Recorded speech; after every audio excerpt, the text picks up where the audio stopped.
Hey guys, Venom Let There Be Carnage sudah lama rilis, namun memang Indonesia baru kebagian rilis di pertengahan bulan November ini. Kesan kita setelah menyaksikan Venom Let There Be Carnage adalah ini adalah film yang ringan dan menyenangkan. Kalau dari sudut pandang hiburan semata, jelas Venom kedua ini memiliki alur cerita yang jelas dan tidak berbelit-belit. Kita tidak perlu memikirkan banyak karakter dan juga bagaimana masa depannya. Aksi Cletus Kasady dengan Carnage pun cukup menantang, meskipun memang kita tahu bahwa Venom serasa tidak serius melawan Carnage di film ini. Tapi secara keseluruhan menarik dan juga ringan untuk ditonton semua orang. Nah, kalau kita berbicara soal fans berat dari Venom dan juga Spider-Man, memang banyak hal yang nanggung di film ini guys. Antara lain, jalan ceritanya yang terasa kosong dan dibuat seadanya.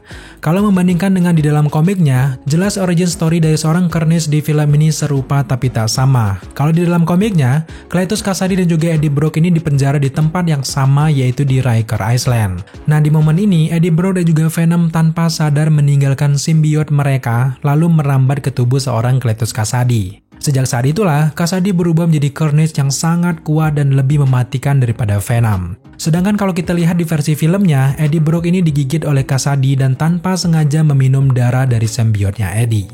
Kalau kita berbicara tentang origin story-nya jelas bukan sebuah masalah. Namun yang cukup mengganggu adalah begitu banyaknya jok-jok anak-anak dan usaha sutradara untuk membuat Venom lebih friendly menjadi pedang bermata dua. Hasilnya, di akhir pertarungan Carnage dibuat bahan bercandaan saja dan tidak semematikan di dalam komiknya. Juga untuk karakter Shriek yang sebenarnya juga sangat kuat dan juga kelemahan utama dari simbiot dibuat hanya sebagai pajangan saja. Tidak banyak andil dari seorang Shriek di film ini guys. Secara keseluruhan ada banyak sekali plot yang terkesan main aman dan kekurangan bahan cerita. Seharusnya yang kita harapkan, Carnage ini lebih mematikan dari yang kita lihat dan unsur dramanya lebih diperdalam. Dengan durasi hanya 1 jam 37 menit, tidak banyak hal yang bisa kita harapkan. Lagi-lagi alasan klasik kita pakai, Venom tanpa Spider-Man memang terasa kosong. Faktanya Venom adalah salah satu villain ikonik Spider-Man yang dibuatkan film solonya sendiri hanya karena Spider-Man sedang dipinjamkan ke Marvel Studio. Yang menarik untuk dibahas dari film ini tentu saja post-credit scene-nya yang membagongkan.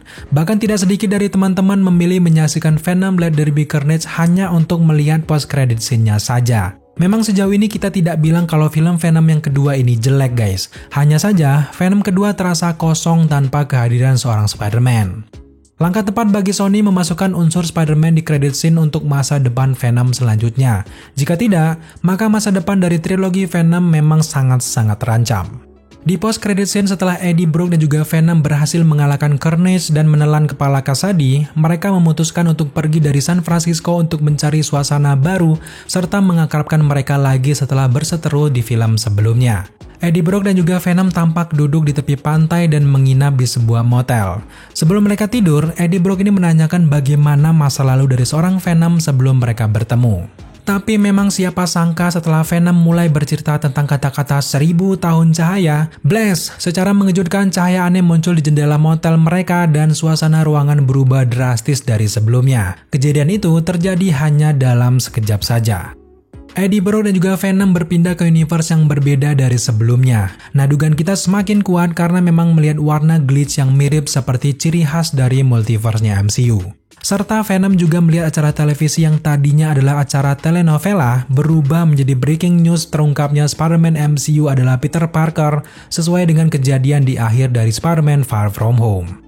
Nah, sejak fans melihat post-credit scene Venom ini, teori-teori keren mulai bermunculan dan banyak sekali memastikan kalau Spider-Man MCU akan bertemu dengan Venom, entah itu di No Way Home atau nanti di Sony Spider-Man Universe. Sejauh ini, jelas teori kita sama saja guys. Ini adalah langkah pertama bagi Sony agar bisa mencatut Spider-Man di setiap proyek masa depan mereka. Bukan hanya Venom, Sony bahkan sudah mempersiapkan kehadiran Spider-Man MCU di film Morbius ketika Morbius bertemu dengan Vulture. Lalu, kuat dugaan kita kalau Kraven the Hunter juga satu universe dengan Morbius ataupun Venom.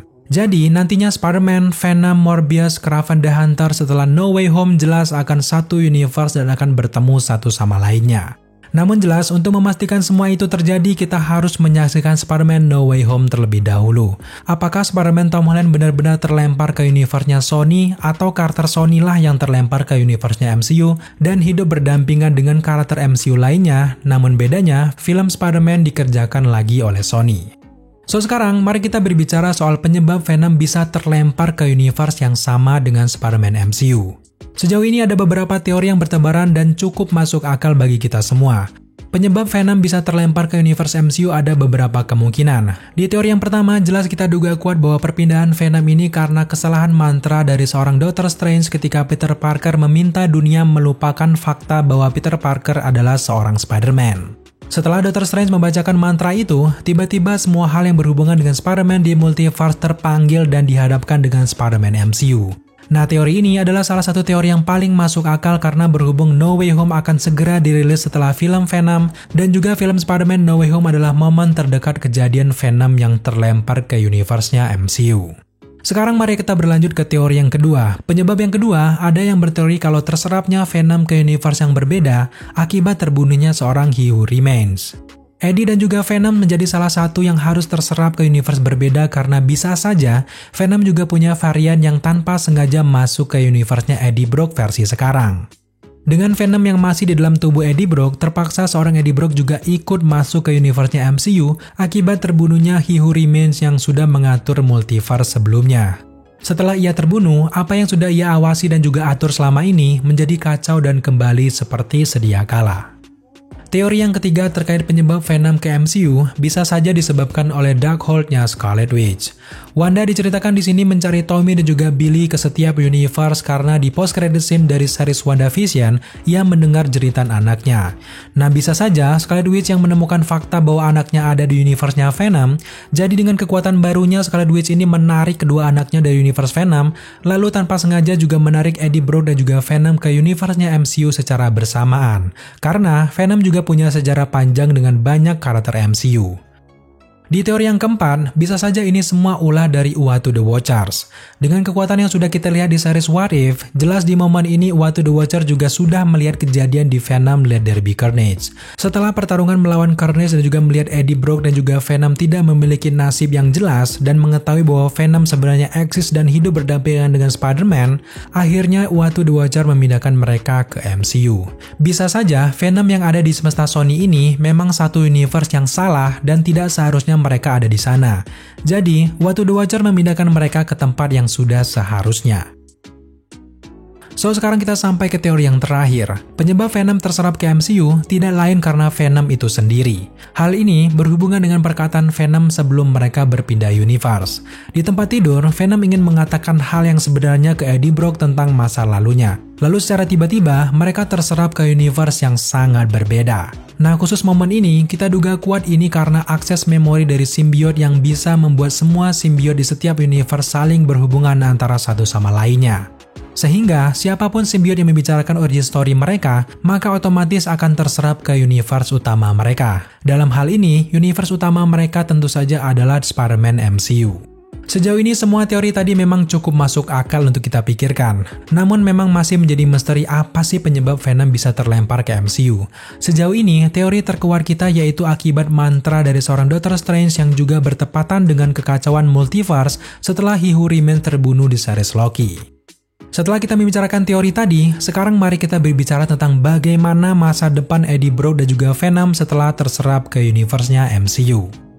Untuk masa depan Venom saat ini ada dua kemungkinan karena kita belum menyaksikan Spider-Man No Way Home. Yang pertama, kalau Spider-Man MCU meninggalkan universe-nya dan masuk ke Sony Spider-Man Universe, maka masa depan dari seorang Venom ini sangat jelas. Eddie Brock dan juga Venom akan bertemu Spider-Man Tom Holland karena ambisi Venom yang ingin memakan kepala orang jahat. Setelah Venom melihat berita Daily Bugle yang mengatakan bahwa Peter Parker membunuh Mysterio, di benak Venom, Spider-Man adalah tokoh yang sangat jahat dan harus ia makan kepalanya. Seperti yang sudah kita lihat di Venom Let There Be Carnage, Eddie Brock memperbolehkan Venom memakan kepala orang asalkan orang tersebut jahat. Jadi di salah satu momen nantinya ia akan mencari Spider-Man Peter Parker lalu terjadilah sebuah pertempuran di momen itu sesuai dengan hubungan alami mereka baik di komik ataupun di Sam Raimi Universe kalau takdir mereka ini memang bermusuhan. Dengan membuat seorang Venom salah paham dan hampir membunuh Spider-Man tentu ceritanya akan sangat-sangat menarik. Di akhir cerita, bisa saja diceritakan Eddie Brock akan tahu bahwa Peter Parker ini difitnah, lalu terjadi perselisihan antara Eddie Brock dan juga Venom. Yang akhirnya membuat Spider-Man, Eddie Brock dan juga Venom berteman dan kemudian bersatu melawan villain utama di akhir filmnya. Nah, itu teori kita jika Spider-Man Tom Holland keluar dari semestanya Marvel. Kalau akhir Spider-Man No Way Home nantinya Peter tidak meninggalkan MCU dan Sony memilih membiarkan Spider-Man tetap hidup berdampingan dengan karakter MCU, maka masa depan Venom juga sedikit berbeda. Sejauh ini kita tahu bahwa Tom Holland masih punya kontrak untuk tampil melawan Kang the Conqueror di film Avengers selanjutnya. Jadi, cukup masuk akal kalau pada akhirnya Sony Spider-Man Universe masih di sekitar MCU. Jika demikian, maka Eddie Brock dan juga Venom terserap di momen Doctor Strange membaca mantranya. Lalu mereka mendarat di sebuah motel dan kemudian keluar dari motel tersebut, lalu melihat perkotaan yang tidak ia kenali sama sekali. Nah, di momen ini, baik Eddie maupun Venom belum tahu tujuan mereka. Sedangkan di momen lain, Sinister Five sedang bertarung melawan Spider-Man.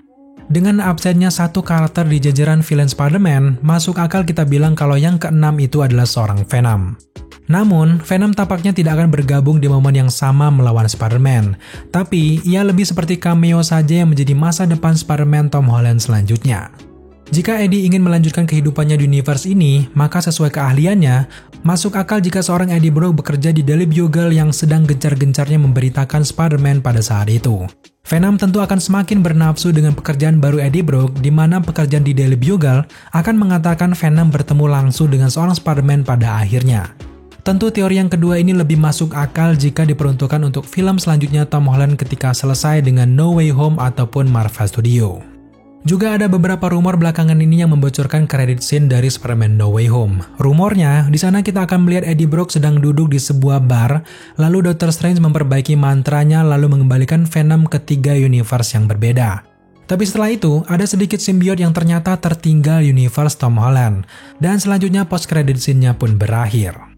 Memang rumor ini masih sedikit kita ragukan, namun jika benar, tentu akan sangat menarik melihat simbiot akan mencari inang Spider-Man-nya. Tapi lagi-lagi memang ini adalah rumor yang tidak terlalu kita harapkan, karena kalau dibuat seperti itu, ceritanya terlalu mirip dengan cerita Spider-Man Tobey Maguire soal simbiot yang mencari inangnya. Tentu kita lebih mengharapkan Tom Hardy tetap menjadi Eddie Brock inangnya Venom dan akan menarik melihat mereka bertemu satu sama lainnya. Sejauh ini jelas masa depan Venom akan bertemu langsung dengan Spider-Man. Kita tinggal menunggu momennya saja. Yang menjadi pertanyaan kita, di universe mana dan bagaimana caranya yang masih menjadi misteri untuk kita semuanya guys. Dengan bocornya Tom Hardy memakai topi Spider-Man No Way Home sebelumnya, kuat dugaan kita Venom memang akan muncul di Spider-Man No Way Home meskipun hanya sebentar atau sebagai cameo saja. Tapi terlepas dari semua itu, mari kita tunggu saja rilisnya Spider-Man No Way Home untuk mendapatkan pandangan baru soal masa depan Venom di masa yang akan datang. Oke guys, terima kasih kalian sudah menyaksikan video ini sampai akhir. Jika kalian suka dengan konten seperti ini, jangan lupa dukung kita dengan cara subscribe, like, komen, dan share. Serta jangan lupa juga untuk nyalakan notifikasi agar kalian mengetahui apabila kita mengupload video setiap harinya. Thank you guys dan tetap jaga kesehatan.